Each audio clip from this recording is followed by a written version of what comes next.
Hey everyone, this is Happy Harsh और मैं math का बहुत ही बोरिंग सा टीचर हूँ। और आज की इस वीडियो में हम जो टॉपिक करेंगे वो है पोलिनोमियल्स। तो चलिए शुरू करते हैं। सबसे पहले तो यार सॉरी, क्योंकि मेरे पास स्मार्ट बोर्ड नहीं है और उसका रीजन ये है कि मैं गरीब हूँ। तो देखो, सबसे पहले हम पोलिनोमियल को ना अलग अलग पार्ट्स में पढ़ेंगे। तो सबसे पहला पार्ट जो हम पढ़ेंगे, देखो हम कोई भी चैप्टर पढ़ते हैं ना, उसका नाम, उसके बारे में इंफॉर्मेशन, कैसे बनता है, कैसे क्या होता है, सब कुछ हमको पता होना चाहिए, तभी वो हमको ढंग से समझ आता है। रट्टे मारने को तो आप कितने ही मारे जाओ चाहे, बट समझना जरूरी है। सबसे पहले हम समझेंगे कि पोलिनोमियल की डेफिनेशन क्या चीज होती है, फिर हम समझेंगे डिग्री ऑफ पोलिनोमियल क्या होती है, क्योंकि बहुत सारे बच्चों का ना कंफ्यूजन होती है, डिग्री और पावर भी अलग अलग होती है कि क्या होता है, इसमें कंफ्यूजन होती है। तो वो भी आज मैं करवा दूंगा। टाइप ऑफ पोलिनोमियल, कितने टाइप के होते हैं वो सारे करेंगे। चौथा पॉइंट होएगा value of polynomial at any given point. इसमें क्या होता है ना कि हमको वेरिएबल की कोई वैल्यू दे दी जाती है और पूछ लेते हैं वेरिएबल की उस वैल्यू पे पोलिनोमियल की क्या वैल्यू होगी, ठीक है, तो उसको हम समझेंगे। और लास्ट पॉइंट हमारा जो पांचवा पॉइंट है वो होगा जीरोज ऑफ पोलिनोमियल, कि जीरोज ऑफ पोलिनोमियल क्या होते हैं, ठीक है। इस चीज को हम बिल्कुल क्लियर कट समझेंगे। वन शॉट वीडियो है, आपको इस वीडियो को देखने के बाद कोई वीडियो देखने की जरूरत नहीं है, मैं सब कुछ डिटेल में करवा दूंगा। और ये सारे डाउट क्लियर करने के बाद में, सब कुछ समझने के बाद में, हम कुछ सवाल करेंगे, 5-6 क्वेश्चन करेंगे, उसमें हम समझ लेंगे कि कैसे क्या होता है। तो देखो यार, सबसे पहले हम समझते हैं कि डेफिनेशन क्या होती है पोलिनोमियल्स की। पोलिनोमियल्स की डेफिनेशन होती है सम ऑफ टू और मोर अलजेब्रिक टर्म्स। अलजेब्रिक टर्म्स, ठीक है, ये होती है पोलिनोमियल्स की डेफिनेशन। अब डेफिनेशन तो क्लियर है बहुत लोगों को, बट दिक्कत पता है कहां पे आएगी? दिक्कत आएगी अलजेब्रिक टर्म्स में। अलजेब्रिक टर्म क्या चीज होती है, इसके लिए हमको ना पहले कुछ बेसिक चीजें पता होनी चाहिए, ठीक है, तभी हम पोलिनोमियल को इजीली समझ पाएंगे। और वो बेसिक चीजें हैं वेरिएबल और कॉन्स्टेंट, ये हमको पता होने चाहिए। तो पहले हम उनको समझते हैं कि वेरिएबल क्या होते हैं और कॉन्स्टेंट क्या होते हैं, उन चीजों को समझते हैं पहले। सबसे पहले देखो कि वेरिएबल क्या होते हैं। वेरिएबल, वेरिएबल वो होते हैं जिनकी वैल्यू हमेशा वेरी करती रहती है, जिनकी वैल्यू हमेशा वेरी करती रहती है। वेरी मीन्स की जिनकी वैल्यू हमेशा चेंज होती रहती है। जैसे कि एक सवाल में x की वैल्यू 10 आती है, अगले ही सवाल में x की वैल्यू 20 आ जाती है, ठीक है। ऐसी x की वैल्यू जो होती है ना, वो हमेशा चेंज होती रहती है, वेरी करती रहती है। तो उनको क्या कहते हैं? वेरिएबल्स। और वेरिएबल्स को रिप्रेजेंट किया जाता है a to z, ABCD से वेरिएबल्स को रिप्रेजेंट किया जाता है। बट तो अब हम समझते हैं कांस्टेंट क्या होते हैं। कांस्टेंट, कांस्टेंट वो होते हैं जिनकी वैल्यू हमेशा ऑलवेज सेम रहती है, जिनकी वैल्यू हमेशा सेम रहती है, वो क्या होता है? कांस्टेंट। जैसे कि एक एक ही रहेगा, ठीक है, एक की वैल्यू कभी अपने आप नहीं बदलती, एक हमेशा एक ही रहेगा, चाहे वो किसी भी सवाल में हो। पहले सवाल में भी एक ही है, 10वें सवाल में भी एक ही रहेगा। 10 हमेशा कांस्टेंट रहता है, 10 की वैल्यू कभी भी चेंज नहीं होती, 10 हमेशा 10 ही रहेगा, ठीक है। तो ये चीज आप याद कर लो अच्छे से, क्योंकि बहुत इंपॉर्टेंट चीज है। वेरिएबल वो होते हैं जिनकी वैल्यू हमेशा वेरी करती रहती है, चेंज होती रहती है, उनको वेरिएबल कहते हैं। और उनको रिप्रेजेंट किया जाता है A to Z से, ठीक है। और कांस्टेंट वो होते हैं जिनकी वैल्यू कभी भी नहीं बदलती, उनको रिप्रेजेंट किया जाता है काउंटिंग से या फिर नंबर से, ठीक है। जहां पे भी नंबर दिख गया ना, वो कांस्टेंट है, चाहे वो नंबर रेशनल हो, इरेशनल हो, ठीक है, फ्रैक्शन में हो, चाहे कैसा भी नंबर हो, ओड नंबर, इवन नंबर, बस अगर गिनती दिख गई ना, वहां पे काउंटिंग दिख गई, बस वो कांस्टेंट होता है। इस बात को हमेशा ध्यान में रखना, ठीक है। वेरिएबल कांस्टेंट समझ में आगे। अब आगे करते हैं एक चीज, वो क्या होती है? वो होती है अब अलजेब्रिक टर्म। जब एक वेरिएबल और एक कांस्टेंट आपस में मिल जाते हैं तो वो बन जाते हैं अलजेब्रिक टर्म। फॉर एग्जांपल, मैंने एक कांस्टेंट लिया 2 और एक इसके साथ वेरिएबल ले लिया x, ये क्या बन गया? 2x। अब ये जो है ना, ये अलजेब्रिक टर्म बना है, अलजेब्रिक टर्म। इसको अलजेब्रिक एक्सप्रेशन भी कहते हैं, अलजेब्रिक एक्सप्रेशन भी इसको कहते हैं, ठीक है। जब एक कांस्टेंट और एक वेरिएबल मिल जाते हैं तो वो मिल के एक अलजेब्रिक टर्म या अलजेब्रिक एक्सप्रेशन बना लेते हैं, ठीक है। और ऐसे ही दो या दो से ज्यादा अलजेब्रिक टर्म्स का जो सम होता है उसी को हम पोलिनोमियल कहते हैं। जैसे कि एक मैंने ले लिया 2x स्क्वेयर मैंने ये ले लिया एक अलजेब्रिक टर्म, प्लस में मैंने ले लिया 3x, ये दूसरी अलजेब्रिक टर्म होगी। ये दोनों जब जोड़ जाते हैं या घट जाते हैं, कुछ भी होता है, तो इसको कहते हैं पोलिनोमियल। ऐसे बनता है पोलिनोमियल, ठीक है। तो आई होप आपका जो डेफिनेशन है पोलिनोमियल की वो बिल्कुल क्लियर होगी। हमारा एक पहला पॉइंट जो था डेफिनेशन वो क्लियर हो गया। अब आ जाते हैं हम दूसरे पे, डिग्री ऑफ पोलिनोमियल। एक चीज समझो कि डिग्री और पावर, ठीक है, ये दोनों जो होती है ना एक ही चीज होती है। डिग्री और पावर दोनों एक ही चीज होती है, इसमें कोई भी डिफरेंस नहीं है। डिग्री ऑफ पोलिनोमियल क्या होती है? डिग्री ऑफ पोलिनोमियल होती है किसी भी पोलिनोमियल की हाईएस्ट पावर जो दे रखी है वो उसकी डिग्री होगी। जैसे कि एक पोलिनोमियल दे दिया एक्स स्क्वेयर प्लस में 2x माइनस 5, मेरे को एक पोलिनोमियल दे दिया। मैं देखूंगा और पूछ लिया इसमें मेरे से किसकी डिग्री बताओ, तो मैं देखूंगा कि हाईएस्ट पावर कितनी है। तो यहाँ पे तो पावर 1 है, हाईएस्ट पावर 2 मेरे को दिख रही है, तो इस पोलिनोमियल की डिग्री क्या होगी? 2, ठीक है। जो भी हाईएस्ट पावर गिवन होगी वही उस पोलिनोमियल की डिग्री होती है। ये बात क्लियर होगी यार। डिग्री जो होती है ना वो हमेशा होल नंबर में होती है, हमेशा होल नंबर में होती है। इसमें क्या होता है, देखो कई बार सम आ जाते हैं कि तुमको बहुत सारे पोलिनोमियल दिए होंगे और पूछ लेगा इनमें से कौन कौन से पोलिनोमियल है, कौन कौन से पोलिनोमियल नहीं है। एग्जाम्पल के तौर पे ये देखो, तुमसे पूछेगा कि x square plus 1/x minus 2 ये एक पोलिनोमियल है या नहीं है। तुमको बस हमेशा डिग्री देखनी है। डिग्री हमेशा होल नंबर में ही होनी चाहिए। अगर डिग्री होल नंबर में नहीं है तो वो पोलिनोमियल ही नहीं है। इसमें x ऊपर जाएगा तो x की पावर -1 हो जाएगी, -1 हो जाएगी। अब -1 जो है ना वो एक होल नंबर नहीं होता, तो ये एक पोलिनोमियल नहीं है। सेम चीज होती है अंडर रूट के साथ। पूछ लिया जाएगा x³ प्लस √x प्लस 3 ये एक पोलिनोमियल है या नहीं है, ये पूछ लिया जाएगा। इसमें क्या चीज है, देखो x की पावर है 1/2, x की पावर 1/2, और 1/2 जो होता है वो एक होल नंबर नहीं होता, इसलिए ये भी एक पोलिनोमियल नहीं होगा। सिंपल चीज है, डिग्री हमेशा होल नंबर में ही होती है। डिग्री में ना हमेशा 2 पॉइंट याद रखना, जब भी वेरिएबल नीचे आ जाएगा, डिवाइड में आ जाएगा, तो वो एक पोलिनोमियल नहीं होगा, और जब भी वेरिएबल के ऊपर अंडर रूट आ गया तो वो भी एक पोलिनोमियल नहीं होगा। देखो अगर मेरे पास लिखा आ गया कि x² प्लस x प्लस √3 ये पोलिनोमियल है या नहीं है, ठीक है, ये एक पोलिनोमियल है भाई। अब बहुत सारे बच्चे सोचेंगे कि भाई इसमें तो अंडर रूट आ गया, फिर ये पोलिनोमियल कैसे है। मैंने बोला कि वेरिएबल के ऊपर अंडर रूट नहीं होना चाहिए और वेरिएबल डिवाइड में नहीं होना चाहिए, बाकी कुछ भी हो सब चल सकता है, ठीक है, बस ये नहीं होना चाहिए, मतलब कि वेरिएबल के ऊपर अंडर रूट नहीं होना चाहिए और ना ही वेरिएबल कभी डिवाइड में होना चाहिए। बस इन 2 बातों को हमेशा याद रखना। तो हमारा जो ये डिग्री वाला पॉइंट है, आई होप ये भी आपको क्लियर हो गया होगा, ठीक है, मेरे हिसाब से समझ में आ गया होगा। नहीं।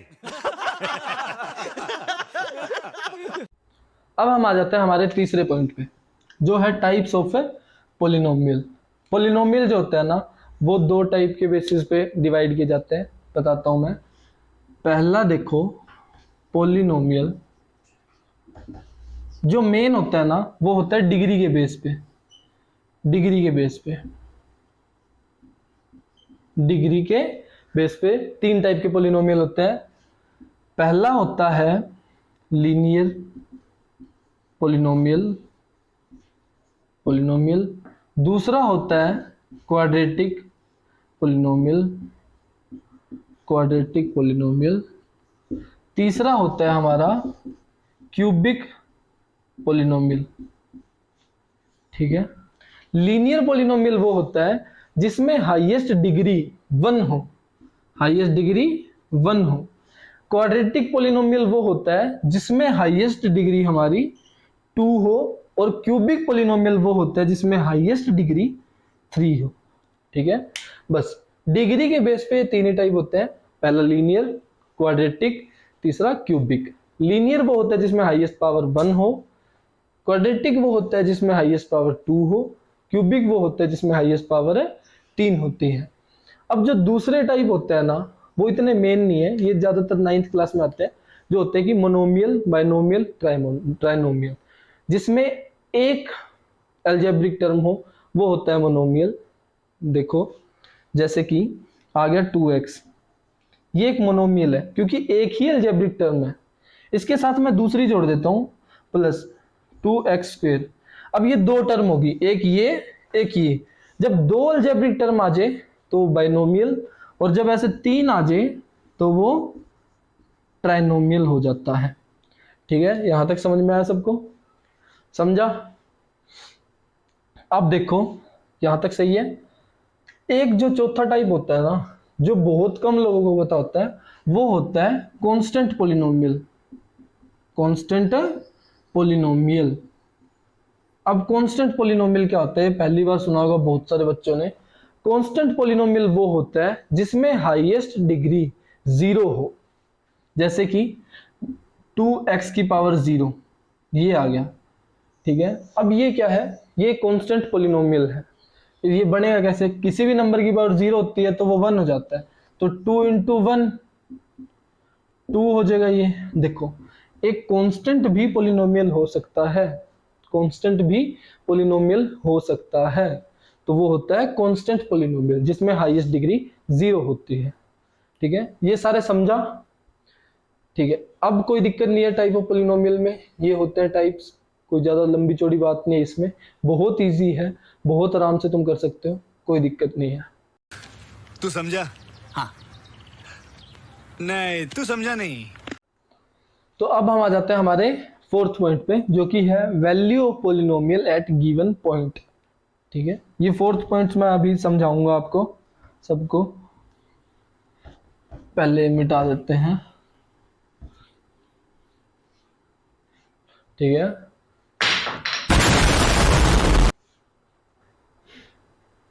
इस पॉइंट पे क्या होगा कि हमको कोई वैल्यू दे देगा उस वेरिएबल की।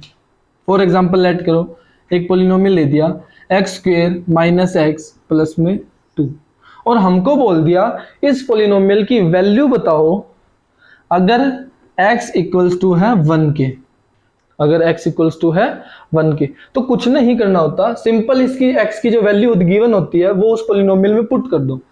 1 रखा, 1 का स्क्वायर -1 प्लस का 2, 1 का स्क्वायर 1 -1 प्लस का 2, प्लस माइनस -0 प्लस 2, आंसर आ गया 2। इस पोलिनोमियल की वैल्यू जो हुई वो हुई 2। बस value of polynomial at given point इतना सिंपल होता है, ठीक है। तो भाई ये था हमारा चौथा पॉइंट, ठीक है। चौथा पॉइंट भी शायद तुमको क्लियर हो गया होगा, कोई दिक्कत वाली बात है नहीं इसमें ज्यादा, ठीक है। अब आ जाते हैं हमारे 5वें पॉइंट पे, जो कि है zeros of polynomial. Zeros of polynomial ये क्या होते हैं, देखो जीरोज ऑफ ए पोलिनोमियल, कोई पोलिनोमियल लेता हूं x² + x - 2, मैंने एक पोलिनोमियल ले लिया, ठीक है। इसके जीरोज क्या होंगे, जीरोज का मतलब होता है कि वेरिएबल की वो वैल्यू जो इस पोलिनोमियल में पुट करने पे 0 आ जाए पोलिनोमियल, वेरिएबल की वो वैल्यू जो इस पोलिनोमियल में पुट करने पे 0 आ जाए, तो वो जो वैल्यू होती है ना वेरिएबल की, उसको कहते हैं जीरो पोलिनोमियल, ठीक है। समझ में आया? वेरिएबल की जो वैल्यू होती है जो इसमें पुट करने पे ये पूरा पोलिनोमियल 0 हो जाए, उसको कहते हैं जीरो ऑफ ए पोलिनोमियल। बस इतना सा होता है जीरोज ऑफ पोलिनोमियल।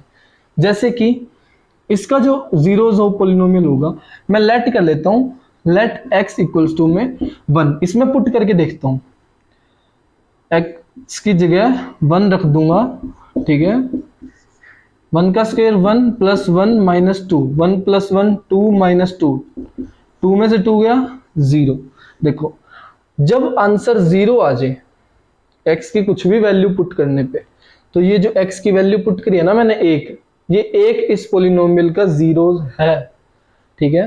और किसी भी पोलिनोमियल के कितने जीरोस होते हैं कैसे पता लगेगा, इस यही नहीं पता होता। बहुत सारे लड़के 10th में जाते हैं उनको ये पता ही नहीं होता कि किस पोलिनोमियल के कितने जीरोस होंगे। सिंपल मेथड होता है, पोलिनोमियल की जो हाईएस्ट डिग्री होती है उस पोलिनोमियल के उतने ही जीरोस होंगे। इस पोलिनोमियल की हाईएस्ट डिग्री 2 है तो इस पोलिनोमियल के 2 जीरोस होंगे। एक पोलिनोमियल लिख देता हूं x की पावर 4 प्लस में x की पावर 3 प्लस में 2x स्क्वायर माइनस 15। इस पोलिनोमियल के कितने जीरोस होंगे, ठीक है, इस पोलिनोमियल के 4 जीरोस होंगे। क्यों? क्योंकि हाईएस्ट डिग्री जो दे रखी होती है उतने ही नंबर ऑफ जीरोस होते हैं। समझ में आया? ये चमकना चाहिए तुमको, वही माथे पे लिखवा लो चाहे इस बात को, ठीक है। और ये बहुत इंपॉर्टेंट रूल है, बहुत सारे लड़के 10वीं में जाते हैं उनको ये बात पता ही नहीं होती, सिंपल सी चीजें। अब देखो, अब ये सारी चीजें जो थी ना, ये थी पूरा बेसिक, 9th 10th का पूरा बेसिक है ये, इससे बाहर कुछ भी नहीं आता, सब कुछ इसी में होता है, ठीक है। अब एक दो चीजें रह जाती है वो हम करते हैं जो कि सिर्फ 10th क्लास में आती है, 9th में नहीं आती। वो है सम ऑफ जीरोज और प्रोडक्ट ऑफ जीरोज। वो क्या होते हैं? सबसे पहले बात करते हैं हम जीरोज निकालते कैसे। हमको मिल जाएगा कोई भी एक पोलिनोमियल मिल गया 2x प्लस 3, इस पोलिनोमियल का जीरोज निकालो। तो निकालते कैसे हैं? तो late 2x plus 3 equals to 0, इसको 0 के इक्वल मान लेंगे, ठीक है। तो 2x, 3 इधर प्लस का इधर आके माइनस का हो जाएगा, और 2 उधर मल्टीप्लाई में इधर आके डिवाइड में, -3/2। तो ये जो आया है ना, ये 0 है इस पोलिनोमियल का। सिंपल होता है, वेरिएबल को एक साइड रखो, बाकी बचता जो समान होता है उसको एक साइड ले आओ। यही आसान तरीका होता है किसी भी पोलिनोमियल का वो निकालने के लिए, जीरोस निकालने के लिए सबसे आसान तरीका यही होता है। देखो अब हम करते हैं sum of zeros, equals to होता है minus coefficient of x by में कोफिशिएंट ऑफ x स्क्वायर, ये होता है सम ऑफ जीरोस। दूसरा होता है प्रोडक्ट ऑफ जीरोस, ये होता है कांस्टेंट टर्म बाय में कोफिशिएंट ऑफ x स्क्वायर, ठीक है। ये तुम दोनों चीजें याद कर लो, बहुत ही काम की चीज है 10th वालों के लिए खासकर। अब एक चीज समझ में आनी चाहिए आपको कि कोफिशिएंट होता क्या है। कोफिशिएंट क्या होता है किसी भी पोलिनोमियल का। कोई पोलिनोमियल लिखता हूं मैं, पोलिनोमियल ले लिया मैंने x square minus 2x plus में 3, ये मैंने एक पोलिनोमियल ले लिया, पोलिनोमियल 4 लगा देता हूं उधर, 4x square minus 2x plus 3 polynomial ले लिया। मेरे से किसी ने पूछा कोफिशिएंट बताओ x स्क्वायर का, तो x स्क्वायर के साथ जो भी लगा हो ना साथ में, वो पूरा का पूरा उसका कोफिशिएंट होता है। x स्क्वायर का कोफिशिएंट होगा इसमें 4, क्योंकि 4 लगा हुआ है x स्क्वायर के साथ। किसी ने मेरे से पूछ लिया कि x का कोफिशिएंट बताओ, तो सबसे पहले देखूंगा कि x कहां पे है। ये रहा x के साथ जो लगा हुआ है, x के साथ लगा हुआ -2। बहुत सारे बच्चे माइनस का साइन लेते ही नहीं है और यहीं पे दिक्कत हो जाती है, ठीक है। ये सिली मिस्टेक होती है ना, जो ये ही तुम्हारी ऐसी तैसी कर देती है, ठीक है। माइनस जो अगर किसी के साथ लगा हुआ है ना, वो साथ में लेना ही होता है। किसी ने पूछा x का कोफिशिएंट बताओ, तो वो -2, ठीक है। समझ में आ गई कोफिशिएंट। अब देखो सम ऑफ जीरोस, पोलिनोमियल लेता हूं कोई भी x square plus 2x minus 7, ये एक पोलिनोमियल ले लिया। यहाँ पे a की वैल्यू होती है जो x स्क्वायर के साथ लगाओ, अभी कुछ भी नहीं है तो यहाँ 1 है। b की वैल्यू वो होती है जो x के साथ लगाओ, वो है 2, c की वैल्यू है जो कांस्टेंट टर्म होती है, और यहाँ पे c की वैल्यू है -7। ठीक है, अब सम ऑफ जीरोस में ये बस पुट कर दो, माइनस कोफिशिएंट ऑफ x। मेरे को बोला इस पॉलिनोमियल के सम ऑफ जीरोस बताओ, तो देखो क्या चाहिए मेरे को, कोफिशिएंट ऑफ x चाहिए। कोफिशिएंट ऑफ x क्या है, 2, तो मैं लिख दूंगा -2, माइनस इसलिए क्योंकि साइन होता है माइनस का फॉर्मूले में ही।